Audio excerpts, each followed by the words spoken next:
Hello smart investors, beautiful people, I hope you're doing good. My name is Gabriel Jarrison, I'm from beautiful Paris, France. Today I'm going to talk about Aavrani raising money on Republic. I'm going to talk about the startup as I do every single week on that channel. I'm going to look at the investment opportunity. Before we start, of course, if you're not yet subscribed to this beautiful, growing, awesome YouTube channel, please consider doing so. The button is right there, the big red button that says subscribe. That way you'll be able to make sure you get all of my videos as soon as I publish them and you'll join the community of the smart investors. Let's go.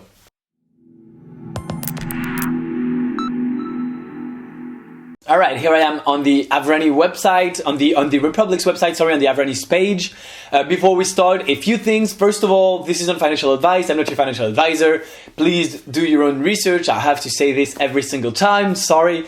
Second of all, as you know, also, if you want to invest with me, you can back my syndicate on AngelList. The link is in the description. You can also join my private investment club. Also, the link is in the description. In that club, I'll let you know which of those startups I'm investing into and why. Now, let's start. Those are my investment criteria. If you don't know them, you can download them below. You can pause this video, download the criteria, read them. It's like 5 pages, very, very short. It's actually written very big. So it's going to be super short for you. And then you can come back and look at that video. As always, I haven't looked at the deal in details. I've looked at it very, very quickly, and I'm going to discover it with you. So Aavrani is a digital native premium skincare inspired by India's ancient beauty rituals. It's raising on republic.co. There's 97 days left. You can invest from $100, and that's it. So I just looked at the video. Actually, I watched it yesterday. So what we see from that video, it's different products that look like this. They're, as it said here, inspired by India's ancient beauty rituals. So it's Indian inspired. It's really targeted to digital natives. They have 15,000 followers on Instagram. It's really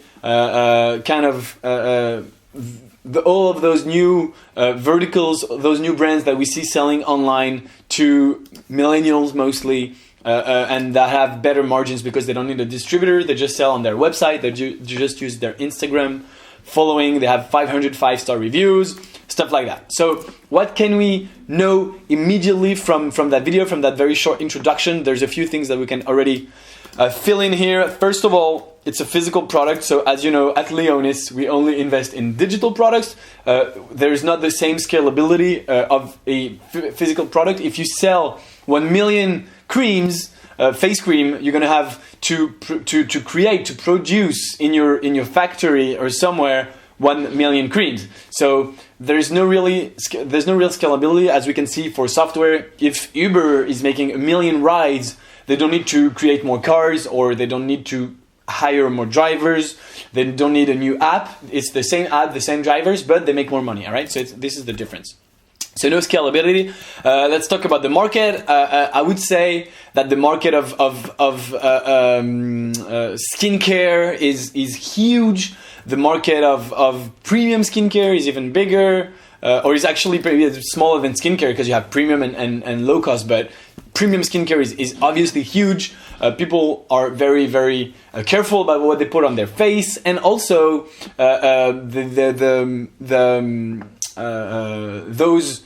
those Indian-inspired things are very hip, very trendy right now. Natural, inspired by Indian beauty rituals, or you can have the Korean sector. You have a lot of those things. So the market, I would say, obviously is pretty huge, and we'll see here. They'll tell us about the market. What else can we say? So the team, the unfair advantage, we'll look at that. The monetization, it's pretty straightforward. They're selling their cream. We're going to have a very specific look at the margins, at the valuation, that it's 5 million here with 20% discount, and at the traction. Let's look at that. So 84+% margin, gross margin on product sales. So that is amazing for a physical product. I love when products have such high margins. So I'm going to give it a beautiful, beautiful 2, even 3. Okay, let's go with 2. Let's not get crazy. Green points here. Because, of course, on physical products, so many startups don't have that big margins. They think that a 20-30% margin is good. If you're a platform, it's good. If you're a product, it's not good enough. I want to see at least 50% margin or more. And this is what I have here, 84+%. So that's awesome. We can also say that there is traction. Okay, here we go. There is traction because they've demonstrated 1 million in revenue in 2019 this year. This is probably projected, but I'm guessing if it's written there, it means they're in good way of reaching that goal. So that's pretty cool. They have traction. They have good margins. They have a good market. It's a very good start. It's not scalable because it's a physical product, but it's a really good start. Okay. So the problem is that skincare can be confusing and complicated. Sure, why not? There's a lot of competition. Sorry. And the solution is a trusted skincare routine inspired by natural ancient beauty rituals. Very straightforward. Beautiful packaging, beautiful storytelling, beautiful products with beautiful images. Really in alignment with the millennials, with those new modes of consumptions, with the social media, stuff like that. So they have a glow activating exfoliator, a balance restoring serum, a softening hydro whip, and eye rejuvenating elixir. Okay, so these are the 4 products so far. 30% returning customers. That's obviously very good. It's something that I look at when I go into deeper dive. As you probably know, this is very short analysis, and when I'm investing in a startup, I make, of course, a deeper analysis. I go much deeper into all of those things, and you should do too if you're considering investing. Those are the things like the repeat business that I don't talk about here because I cannot make a video that lasts for 2 hours, but it's something that I would obviously consider. It's pretty good, 30% repeat purchase. Apparently it's nearly double the industry standard. I think I find it pretty good. So that's awesome. 84% margin, we talked about that. The diverse consumer base with long-term growth potential. Proven cultural crossover, pioneers of the iBeauty movement, whatever that is. Those are the reviews. Amazing value, truly shocked. That's awesome. So 100% of their current sales coming from our own website. The thing is, those brands usually want to go through distribution, want to go to retail at some point. And at that point, the margins are going to be at least divided by 2. And we can go from 84 to 42. 42 would be below my 50% threshold. So would get here a red point instead of a green. Because they will want to go to retail at some point, I'm almost certain. So, but so far, they're growing as is, and it's pretty good. We'll see if they talk here later about what they want to do with the money. Do they want to go to retail? The market is huge, 80 billion plus in the US alone, obviously. This is, something very, very easy to grasp. Let's talk about the Aavrani edge, and this is going to probably answer sort of the unfair advantage. As you know, with the unfair advantage, I want to see about the defensibility of the startup. I want to talk about what investors call the moat. So would it be easier or harder for someone else to do the same thing? It's the only Indian-inspired beauty company with an edge. One of the co-founders helped build another skincare company that was just bought by Unilever for 500 million. So that's, of course, very good for the team. We'll see about the team. But first of all, the founder sold the company to Unilever for 500 million. Immediately, it's a green point here, obviously. We'll talk some more about it. That kind of hands-on experience building another brand that successfully grew to over 80 million in sales is unmatched. I guess it's true. Our exclusive relationships with partners and resources means we deliver the best products available to our customers. We also have a loyal network of early adopters and repeat customers and can draw from our team's experience in the industry to meet our customers' needs. All right. So there's no real unfair advantage except for the founder. So far, I'm going to keep digging. Of course, having a founder that grew a company to 80 million in sales and sold to 500 million is in itself an unfair advantage, obviously, but it's going to go in this category here. It's not going to go in the unfair advantage. The exit strategy, okay. They want to sell it to L'Oreal, that's French, or Estée Lauder. Okay, sure. So this is what L'Oreal, Unilever, P&G, Estée Lauder, and L'Occitane bought recently. The revenue multiple, 6 to 7x apparently. Committed to female empowerment, that's awesome. Minority women owned. Impact through improved confidence of women in the workplace, blah, blah, blah. That's awesome. The investors, let's look at the team.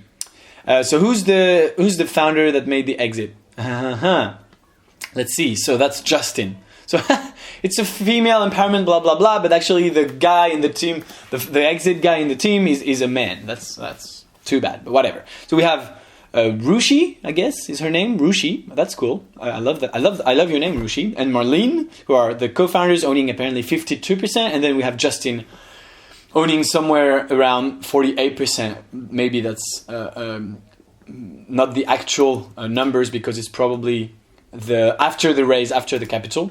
They've raised so far 1.25 million from notable VCs and angels. We don't know who. That's actually kind of disappointing, I guess. But okay, let's look. So this is their website. This is the founder, one of the founder. This is Rushi. I just think that name is really cool, Rushi. Okay, let's look at the team very quickly. So after looking over the whole pitch here, I'm going to say there's no unfair advantage. So anyone who want to do this can. You won't have Justin in your team, but I mean, and of course, Justin is a great asset to have, a founder that exited and blah, blah, blah. But you could probably do something else. Now, the team looks very solid. Let's just look very quickly at their experience. Let me have a look at Justin Silver first. So he's the exit guy, all right, founder and CEO. So he's in Philadelphia. He built, what did he build? We don't even know. MBA, so we don't even, maybe it's not him. Okay, let's see. Maybe I went too quickly. I don't think I did. Former finance professional, CEO, focused on product, blah, blah, growing as a child. Former consumer in Tatcha, skincare company. Okay. So he was the consumer investor operator at Tatcha. He was not the founder, all right? Oh, he leads the team as CEO focus. So he leads the team today, but he's not from. So, okay, that's kind of misleading. Once again, I'm sorry, Republic. You shouldn't say stuff like this. You shouldn't let people those founders saying on their page that one of the co-founder helped build another skincare company. I mean, he helped, but I mean that is so misleading. You're like, oh, he's the founder of another company, and he's not. All right, so you got to be careful here. Anyway, so that's kind of okay. Let's scale this back a lot. The team, let's scale it back. So Justin is actually an investment banker. Okay, he helped another company, but that's it. Okay, no previous experience in entrepreneurship. Apparently, let's look at Rushi Roy. Let's look at her. Okay, so she's the founder at Aavrani. What did she do before? Also Goldman Sachs and private equity associate. So finance team, not complementary. Okay, they're from the same background so far. Let's look at Marlene Lam, and no previous entrepreneurial experience, which is not good enough. Did I write that correctly? Yes, Marlene Lam Aavrani. There she is. New York City. What did she do before? Oh, Shiseido. Okay, account supervisor. So she's from the beauty industry, from the skincare industry at Shiseido. Those two other guys aren't. So I'm going to say the team is okay. Because Justin did have that experience. He's not the founder. It's kind of misleading, but okay, he still helped them. Rushi doesn't bring anything different from Justin, or Justin doesn't bring anything different from Rushi. They're both from the finance industry, but then Marlene comes in and has the Shiseido experience and the beauty experience. Okay, so they are kind of complementary. No real entrepreneurial background. I'm just gonna say team is okay. No real unfair advantage. Let's talk about the valuation. Valuation is $5 million with a 20% discount. So it's actually $4 million. Actually, I think the valuation is really fair. Sorry, I think valuation is really good. The company is going to make $1 million this year and 84% gross margin. So of course the net margin is going to be much lower. But I mean, they're going to gross $800,000. They're going to net. Sorry, they're not going to gross. I mean, their gross margin this year is going to be somewhere around $800,000. Out of that, they can pay their salaries, their team. I'm sure they're going to have money in the bank in the end. I mean, it doesn't say here that they're profitable. Maybe they're not. They're just reinvesting so much. But that being said, I think 5 plus 20% equals 4 million valuation is pretty good. Yeah, that's it for my analysis, you guys. So if you want to know whether or not I'm going to invest in Aavrani and why, you're more than welcome to join the private investment club. The link is in the description. In that club, I'll let you know which of these companies online I'm investing my own money into, and why, and where I'm not investing my own money. And also, if you want access to the private deals that I'm investing my own money into, deals that are not online, that are completely private, you can back my syndicate on AngelList. It's completely no commitment, just access my deals. The link is in the description. That's it, you guys. Thank you for watching. Please give me your opinion on Aavrani. Are you going to invest or not? What did you think about the video? Did I forget something? If you like the video, please give it a thumbs up. Consider subscribing. And I'll see you soon for a new video. Bye, guys.